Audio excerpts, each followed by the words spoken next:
Delight IAS के इस उत्कृष्ट मंच पर मैं अनुराग आप सभी का स्वागत करता हूं। एनसीईआरटी बुक्स की समरी कोर्स में क्लास 6 की पॉलिटी की यह अगली क्लास है, जिसमें आज हम फोर्थ चैप्टर के बारे में, अध्याय 4 के बारे में बात करेंगे, जो कि है लोकतांत्रिक सरकार के मुख्य तत्व। आज के इस वीडियो में हम पढ़ेंगे कि लोकतांत्रिक सरकार आखिर होती क्या है, जैसा कि मैंने पहले वीडियो में भी बताया था। साथ ही साथ लोकतांत्रिक सरकार के कामों को प्रभावित करने वाली कुछ मुख्य बातें कौन-कौन सी हैं, जैसे कि लोगों की भागीदारी, समस्याओं का समाधान, समानता एवं न्याय के विचार, ये सारी चीजों के बारे में हम पढ़ेंगे और ये सभी लोकतांत्रिक सरकार को ही सफल बनाते हैं। सबसे पहले आप लोग ये बताइए कि लोकतांत्रिक सरकार होती क्या है? पिछले लेक्चर में मैंने बताया था कि सरकार दो प्रकार की होती है, एक होती है लोकतांत्रिक और दूसरी होती है राजतांत्रिक। राजतंत्र जिसे हम बोलते हैं। तो लोकतांत्रिक सरकार होती क्या है? देखो, लोकतंत्र की परिभाषा सिंपल सी, जनता का शासन, जनता के लिए और जनता के द्वारा। ठीक है? तो जब जनता वोट डाल के अपने प्रतिनिधियों को चुनती है, तो उसे हम क्या बोलते हैं? लोकतांत्रिक सरकार कहते हैं। ये हो गया लोकतांत्रिक सरकार। कि यदि मैं आपसे बोलूं कि अगर लोकतांत्रिक व्यवस्था हो ही ना, तो फिर क्या होगा? समझेंगे इस एक केस स्टडी के माध्यम से। केस स्टडी क्या है? केस स्टडी ये है कि साउथ अफ्रीका, आप लोग ये वर्ल्ड मैप बना हुआ है, साउथ अफ्रीका यहाँ पे है, अफ्रीका महाद्वीप के पास। साउथ अफ्रीका की एक केस स्टडी है। साउथ अफ्रीका एक ऐसा देश है जहां पर श्वेत हैं, अश्वेत हैं और सांवले लोग, तीन प्रकार के लोग हैं। सांवले लोग कह सकते हैं कि भारतीय हैं, श्वेत और अश्वेत आप बहुत अच्छे से जानते हैं। दक्षिण अफ्रीका में एक शहर है जिसका नाम है जोहानसबर्ग। यहाँ पर एक महिला है, एक तरीके से छात्रा है, बच्ची है, लड़की है, इसका नाम है माया नायडू। ठीक है? केस स्टडी समझ रहे हैं? माया नायडू नाम की एक लड़की है जो अपनी माँ की मदद कर रही है साफ सफाई में। तो साफ सफाई के दौरान इस लड़की को क्या मिल जाता है? एक रजिस्टर मिल जाता है, जिसमें वह क्या है, उसको एक बहुत सारी अखबारों की कटिंग मिलती है और तस्वीरें मिलती हैं। तस्वीरों में वह देखती है कि एक 15 वर्ष का लड़का है जिसकी बहुत सारी तस्वीरें हैं। तो वह अपनी माँ से पूछती है कि यह लड़का कौन है? तो उसकी माँ बताती है इसका नाम हेक्टर पीटरसन है और इसको पुलिस ने जो है गोली मार दी थी। कब मारी थी? बहुत साल पहले, लगभग 16 जून को 1976 में।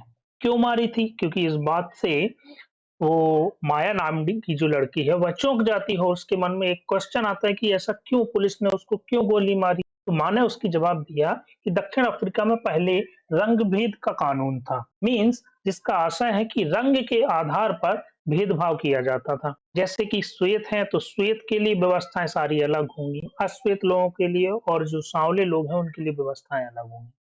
कैसी व्यवस्थाएं? जैसे कि बस स्टैंड उनका अलग है, उनके लिए एम्बुलेंस अलग है, उनको जमीन भी अलग अलग प्रकार की मिलेगी।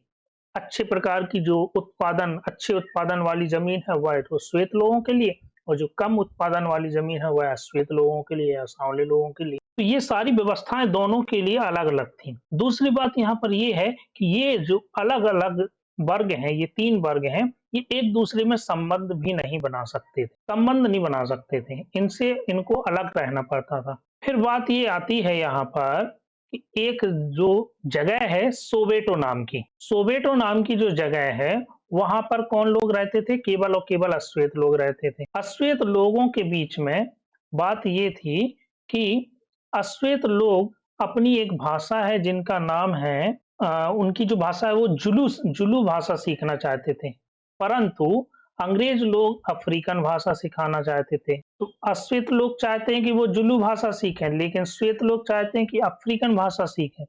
इसका जो है विरोध किया किसने?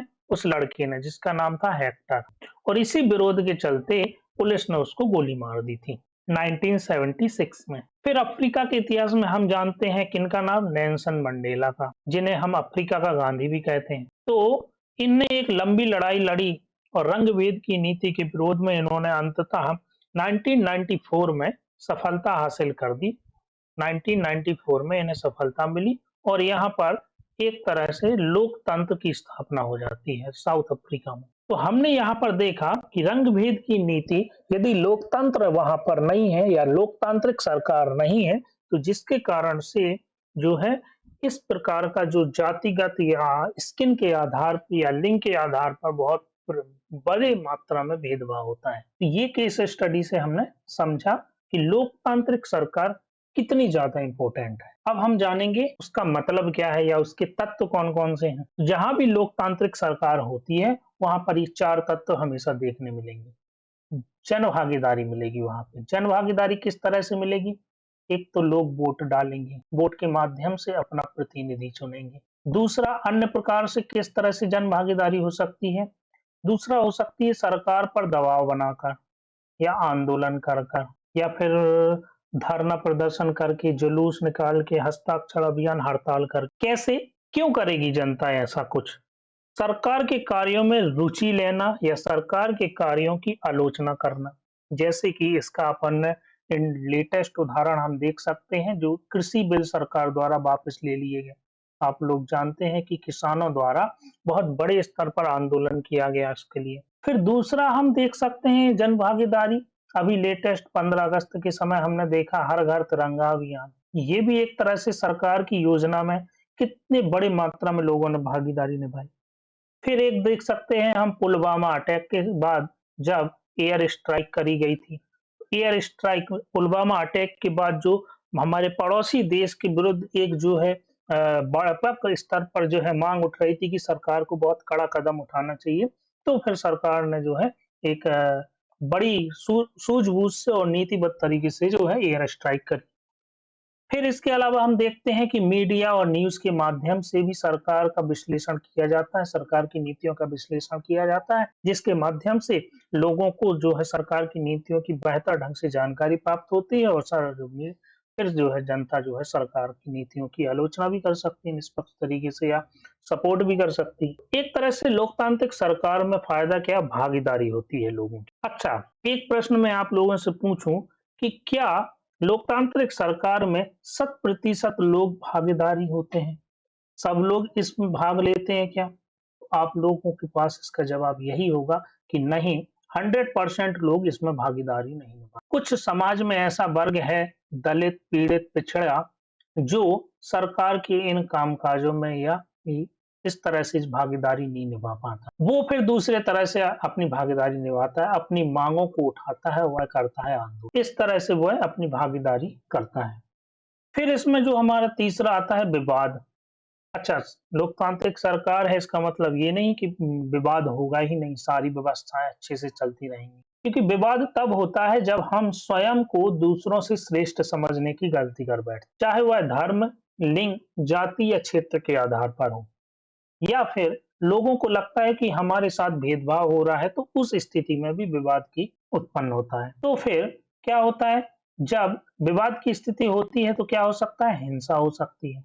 लेकिन हिंसा ना हो उसके लिए सरकार बहुत सारे कदम उठाती है। सरकार का यह उत्तरदायित्व बनता है कि वह विवाद का समाधान करे।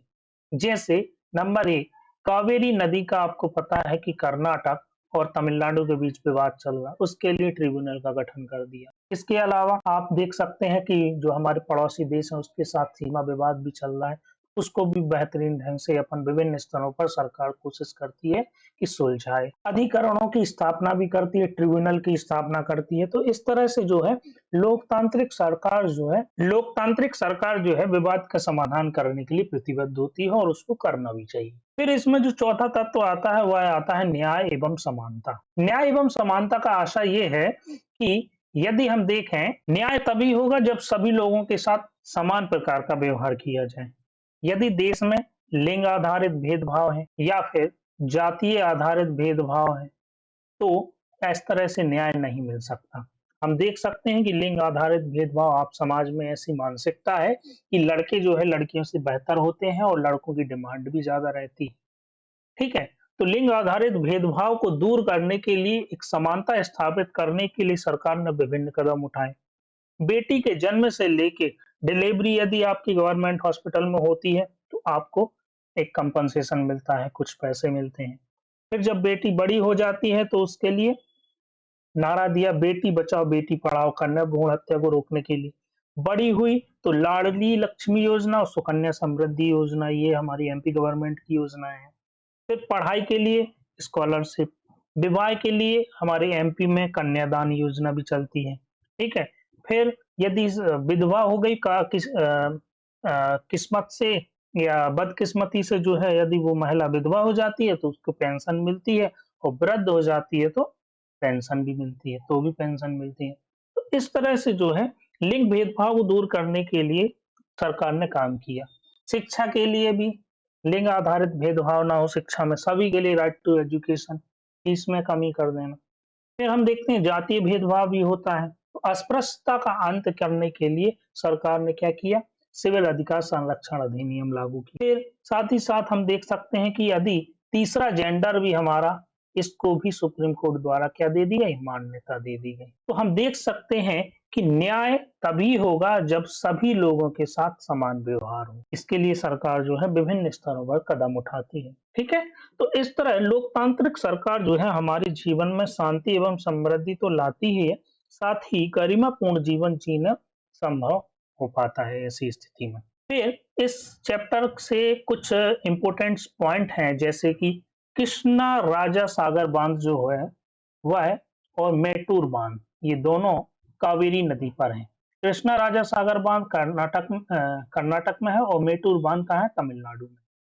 फिर एक पॉइंट आता है कि चुनाव जो है लोकतंत्र की ताकत है, और नियमित चुनाव होते हैं तो लोगों का सरकार पर नियंत्रण बना रहता है।